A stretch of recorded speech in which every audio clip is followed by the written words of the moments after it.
আরেকটু জোরে বলি সুবহানাল্লাহ। সেই মদিনাওয়ালা কামলিওয়ালা ভবারের কান্ডারি রহমাতাল লিল আলামিন নবীকে লক্ষ্য করে ঐতিহ্যবাহী চণ্ডীপুর পাড়ালমজানি দুই মুচি কবরস্থান থেকে আমার রাসূলকে দরুদ ও সালাম বেশি সাল্লাল্লাহু আলাইহি সাল্লাম।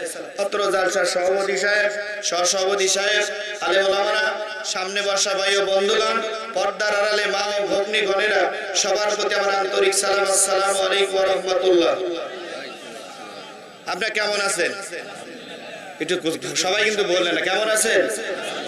সে হালাতে থাকতে হয়, আল্লাহ শুকরিয়া করতে হয়, না কি কথা বলেন, ঠিক কি না? আলহামদুলিল্লাহ। কারণ দেখতে চায়, হাসপাতালে গেলে বোঝা যায় যে আল্লাহর নিয়ামতটা, সুস্থ নিয়ামতটা কি, না কথা বলেন ঠিক কি ভাই? মিজান ভাই আছেন? যাক, আল্লাহর নিয়ামতটা বোঝা যায় কি যায় না? জোরে কথা কয় না, বোঝা যায় কি যায় না? কিন্তু এখানে বিষয় হলো আল্লাহ বলছো আমার সাল্লাকা ইল্লা রাহমাতাল লিল কথা কয় না আলামিন। আমার নবীকে তামাম জগতের, শুধু মুসলমান না, হিন্দু বৌদ্ধ খ্রিস্টান যাই বলেন না কেন, আমার নবী তাদের জন্য রহমত। জোরে বলি একবার সুবহান, জোরে কোন না একবার সুবহান আল্লাহ। এই যে কবরস্থানে কবরবাসীরা কি শুয়ে আছে? জোরে কোন, কবরবাসীরা কি শুয়ে আছে? আজকে এই জায়গায় দোয়া করা হচ্ছে। কসম আল্লাহ, অন্তরচক্ষু যে তাসাউফ তত্ত্বের কিতাবের ভিতরে বসিরহাটে আল্লামা রুহুল আমিন সাহেব বলতেছে, যে জায়গায় দোয়ার মাহফিলের আয়োজন করা হয় ওই জায়গায় রুহুদেরকে হাজির করে দেওয়া হয়। জোরে কোন। এই যে বেটারা অনেকেই বলেন যে হুজুর কবরস্থানে সালাম দেওয়া যাবে না, আছে না? বলে কি বলেন? জোরে কোন, বলে কি বলে না? কবরস্থানে সালাম দেন, তাহলে যদি পয়সা গলে যায়, পয়সা গলে যদি যায়, তাহলে কবরস্থানে সালাম দিলে লাভ আছে? কথা কয় না রে, জোরে কোন। আল্লাহ পাক বলে, যখন সালাম দেয় আল্লাহ পাক বলে আমার ইজ্জতের কসম রুহু কবরের ভিতরে চলে যাও।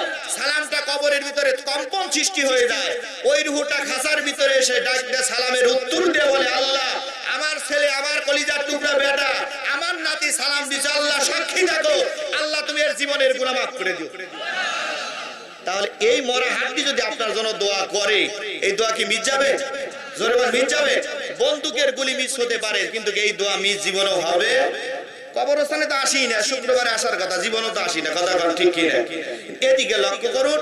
আমি আজকে দেখলাম বাংলা ভিশনে, টেলিভিশনে, আমি ফেসবুকে দেখলাম যে আল্লাহর বান্দা 32 বছর, কয় বছর? জোর কানা, কয় বছর? 32 বছর কবরের ভিতরে জিন্দা আছে। ওনাকে তোলা হয়েছে আপনার এইটা কুমিল্লাতে দেখলাম, ওনাকে তোলা হয়েছে 32 বছর পরে। ওনার ছেলে থাকে হলো অস্ট্রেলিয়া, আসার পরে রাস্তা যাচ্ছে, ওনার লাশটা তোলার পরে দেখতেছে, লাশ খুলে দেখে যে এক জাররা পরিমাণ মাটি সুন্দর করে কাফনের সাথে ধরে নাই। জোরে বলি। শুধু তাই নয়, ওনার কাফনটা পরার মুখ খোলার পরে মুখটা যেন আল্লাহ আল্লাহ আল্লাহ আল্লাহ জিকির করতেছে। জোরে করে একবার। জীবন গঠন করতে হবে এরকম, এরকম জীবন যদি আপনি গঠন করতে পারেন, কবরের মাটি আপনাকে সালাম জানাবে। জোরে করে একবার সুবহান। কিন্তু অনেকে হাদিস বলে, কষ্ট লাগে জানেন, আসলে জিনিসটা মেডিফাই করে না। আচ্ছা, রসুল বড় না মাটি বড়? কথা কয় না রে, হ্যাঁ কি না একটা কন, জোরে কন। আমার নবী বড় না? জোরে কন, বড় কি না? একটা হাদিস বলে, অনেকে একটা হাদিস বলে কি, যে খাতিনে জান্নাতকে কবরের ভিতরে নামায়া দিল, বলল যে আমি নবীর বিডিকে চিনি না, নবীকে চিনি না, অমককে চিনি না। এগুলো সম্পূর্ণ জাল হাদিস। কি হাদিস? কথা কয় না, কি হাদিস? আমার নবীর বিডি খাতিনে জান্নাতকে যদি মাটি না চেনে, তোমাকে চিনবে? এ কথা বলেন ঠিক কি না? কারণ এদের ঈমান এত দুর্বল হয়ে গেছে, টানতে টানতে আমার রাসূলের শানও টান শুরু করেছে। কথা কয় ঠিক কি না? এ জোরে বলেন ঠিক কি না? কারণ হলো আমার নবী আউয়ালু মা খালাকাল্লাহু নূরি, আমার নবীকে সৃষ্টি না করলে আল্লাহ কোনো কিছু সৃষ্টি করা হতো? কথা কয় না, কোনো কিছু সৃষ্টি করা হতো? ওই মাটি, ওই মাটিকে বলতেছে যে রাসূলকে আমি চিনি না, রাসূলকে চেনে না। কথার সাইজ কি? ঈমান আছে না গেছে? আমি ওদিকে যাচ্ছি না। আমি কবরস্থানের মাহফিল আমার সময় খালি দেই কালেকশনে, বুঝেন না? খালি মারেই কালেকশনে। ওয়াজ করা শুনেছো, দরুদ পড়ি আল্লাহুম্মা। আমার কয়টা ফোন ভাই? চালাতে থাকে বাপ দেবো একবার দাও। মিটার কি রকম ওঠে দেখি। ও আলা আলে সাইয়্যিদিনা। সবাই তুমি আসমানে থাকো প্রভু, আমি জমিনে। জবান খুলে।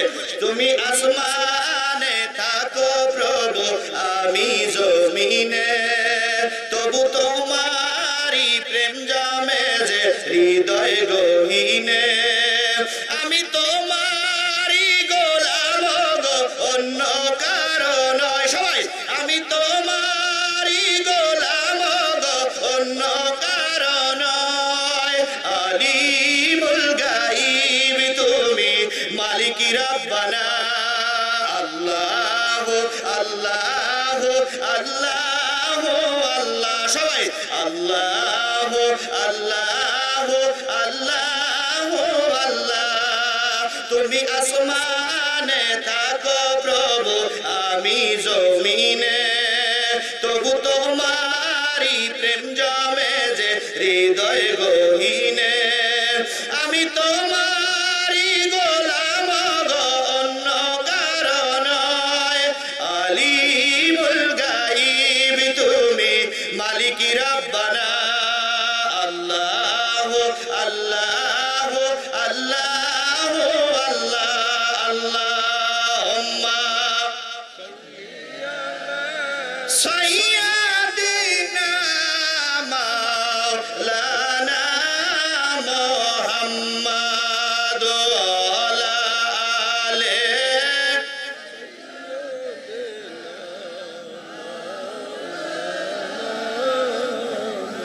এদিকে লক্ষ্য করুন সুলতান ইবনে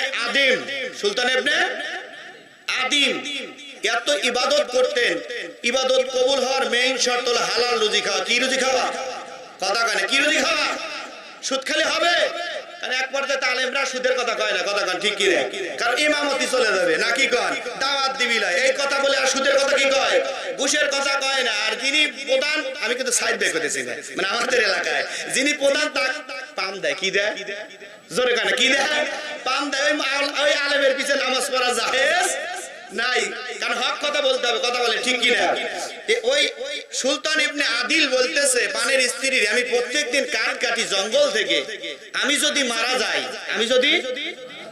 যাই আমাকে আমি তো টাকা পয়সা কিছুই রেখে যাই না আমার কাফনটা কোথা থেকে পাবে তখন বলতেছে আমার শাড়ি খুলে 3টা ভাগ করে তোমাকে কাফন দিয়ে দেবো জোরে বলি উনি বলল তুমি আমাকে ভালোবাসো ঠিক আছে তোমার শাড়ি খুলতে হবে না আমি আদিল আবার যে জুব্বা আছে মাথায় বাঁধে দিবে পা বের হয়ে গেলে কি করবে সুন্দর করে বনের পাতা লতা দিয়ে আমাকে ঢেকে দিয়ে কবর দিয়ে দিবে জোরে বলি সুবহানাল্লাহ পাহাড়ে বসবাস করছেন 2টা ছেলে ওনার স্ত্রী উনি 4 জন কয়জন 4 জন মানুষ এই জায়গায় থাকার পরে উনি বর্ণনা করতেছে যে পানের বিবিরে গভীর রাতে আমি যদি মারা যাই উনি ভবিষ্যৎবাণী বলে যাচ্ছে মহল্লার থেকে আলেম ওলামাকে জনগণকে ডেকে নিয়ে আসবা তারপরে আমাকে মাটি দিবা যদি না হয় তাহলে কি করবা পাহাড়ের উপরে তুমি তোমার সন্তান যে মালিকের কাছে হাত তুলবে আল্লাহ আমার সন্তান সহ হাত তুলেছে আল্লাহ আমার স্বামীর জানাজার ব্যবস্থা করে দেন জোরে বলি সুবহানাল্লাহ 2টা সন্তানকে পাঠানো হলো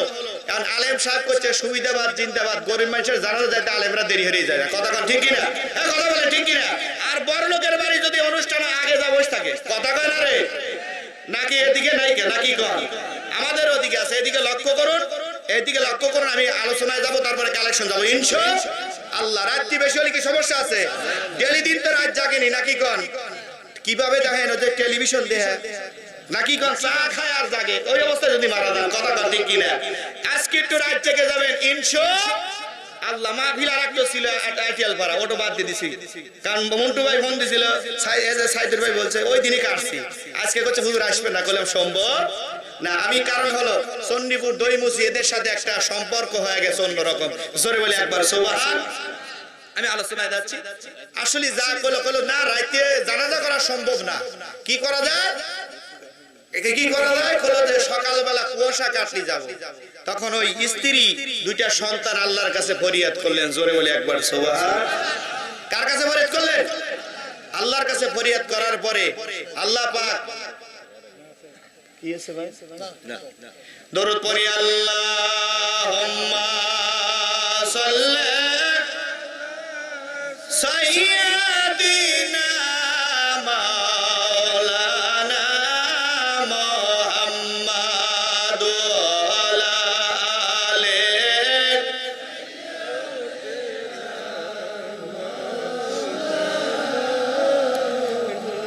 আইয়ুহাল হাজিরুনা রাহমাকুমুল্লাহ, সন্তান দুইটা, মেয়েটা চোখের পানি ছেড়ে দেওয়ার পরে আল্লাহ তাবারক তাআলা রহমতের ফেরেশতাকে বললেন, ফেরেশতা দেরি করো না, এ ফেরেশতা যাও,